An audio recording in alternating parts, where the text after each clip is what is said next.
the God is above state, no question. So when the state shows up and says to you, hey, you're going to do X, Y, Z or else, and it goes against your religion, if you're a Christian, a Jew, and to many, if it's not Islam, a Muslim, you're going to say, no, I have a higher duty, and it's not to the state. And if you kill me, I'm going to a better place, so I don't care.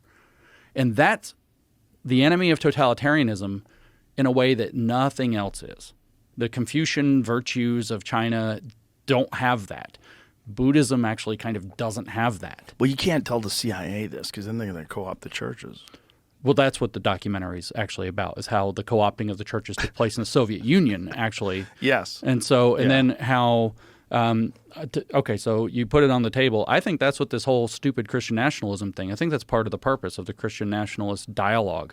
And I'm not exactly a Christian nationalist. I'm probably one of his most vocal opponents. You think it's like Agent Provocateurs? That's right. I think that they want to recreate something that looks like Charlottesville, you know, the very fine people on both sides incident, or like January 6th. They get somebody to do something stupid or violent, or maybe they just run a narrative.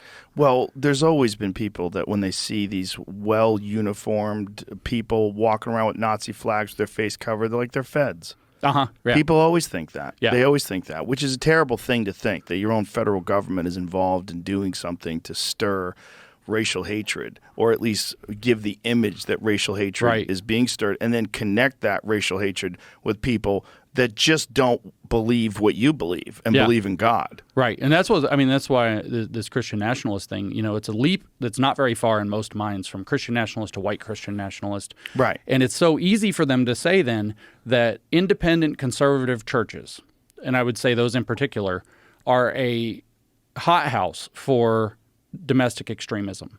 And then they start cracking down on that. Maybe it's the FBI agents are going to church every week and they're writing down every single thing you say or every single thing you do.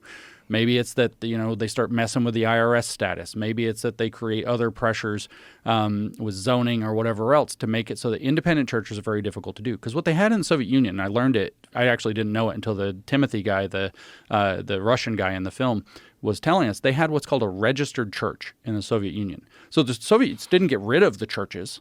The Soviets created a fake church that was like, you know, Lenin, Stalin, Jesus. They have a church in China. It's called the Three Selves Church right now, where it's like, if you see pictures of it, it's super weird. It's like there's a cross and then there's like Mao and it's like President Xi.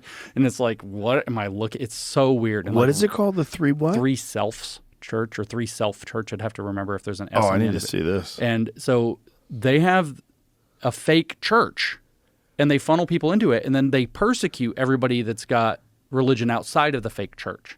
And that was really the impetus for making the film. And we said, well, we've got to talk about the schools too. Well, what's fueling the Uyghur Muslim thing where they're... Well, communists don't like competing religion, so they also do like slave labor, and they like making examples of people to keep things under control. So if we just take it at face value that the C in the CCP stands for communist, this is perfectly in line with the way communists behave. That's what they would do with the Christian dissidents in Soviet Union. They send them into gulags where their job would be like to, you know, carve a canal out of bedrock, working themselves to death in freezing conditions, and then not only the canal to not actually be deep enough or wide enough to do what it had to do. So it's, you know, demoralizing that it failed, but then it drains whichever, I forget which lake it was, Aral Sea or whatever, gets drained because they're idiots and they don't know how things work. They think that they can be the masters of nature.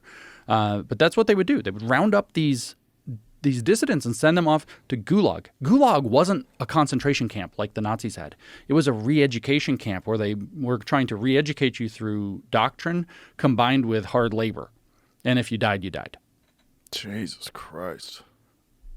Yeah. And that's where communism leads to, kids. That's where communism leads to. And that's why other places too. So you know who I feel bad for, and they get real mad. I did this at Northwestern. I told them this to their faces. I did a talk at Northwestern University last year, and they let a bunch of woke protesters in, and they carried on and yelled at me and were mocking me, doing the loser sign on their faces while I was talking. That's really effective. It's hard to keep your train of thought while that's going on. Yeah. And they started cheering when I started talking about Mao, so they know what it is. And I was like, cheer for your dictator. And they started clapping, and it was really creepy.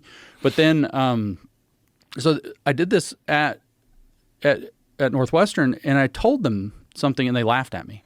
But okay, so Mao created in the mid-1960s a thing called the Red Guard. People all know about this. It was young people. It was mostly college and high school students, but it went down to little kids. Xi Van Fleet was in China during the Red Guard, for example, and she's got that book, Mao's America, out talking about what that was like, surviving that. And the Red Guard went around, destroyed property, harassed, turned in people. They ended up rounding up the sitting president of the CCP, Liu Shaoqi, pulled him out, humiliated him, kicked him out to the countryside to die, right? He came out, he said, he's a chairman of CCP. He comes out, he says, am I not a citizen? Can I not speak? And these teenagers by the thousands were out there protesting him and said, no, you're not a citizen. You're not a person. You cannot speak. And they ended up carting him off to die in the countryside. Mao takes his power back. So that's the end of 1967. Took about a year and a half. So as soon as Mao gets back on the throne, we turn around in 1968. What does he do with that Red Guard that was so loyal that got him in? Did he give him trophies? Does he give him a spot in the party? No. He said the Red Guard has become too radical and too left. So he rounded them up and sent them off to the gulag to die. And some of them were so brainwashed, they said shit like, going to work with the peasants in the fields will make my brain even more red, as they got on the trains. So I told these kids at Northwestern, I said, listen, you woke kids, cheer all you want for Mao. This is your future. Stability is what repels revolutions. So if they need destabilizing forces now, that's you. But once they destabilize things enough to take power, that's, as Mao phrased it, that's a new phase of the revolution. That's called building socialism. They don't need destabilizers anymore. They got to get rid of you. And I'm like, if you win, you get your revolution, you lose. And I feel bad. I honestly, I mean, I talk big, but I feel bad for these kids that got caught up in this. Because if I'm right, that's their future. It's probably a digital gulag, not a physical gulag. Maybe they're going to have to go farm corn or something, but probably they're going to have to sit in their apartment that's like 200 square feet with their Oculus on, pretending that they're going nice places, as long as they fill out enough surveys to give data so that whatever the data machine is can collect the data that justifies that and sell by participating zero in real life, they build up carbon credits that the rich people can buy. Because this whole fake carbon economy or sustainable economy that they're trying to build around it. I think that's really, I legit think that that's these kids' future. They go woke, they break themselves, they go in service of revolution, and then the revolution turns around and eats them too. Snake eating its own tail.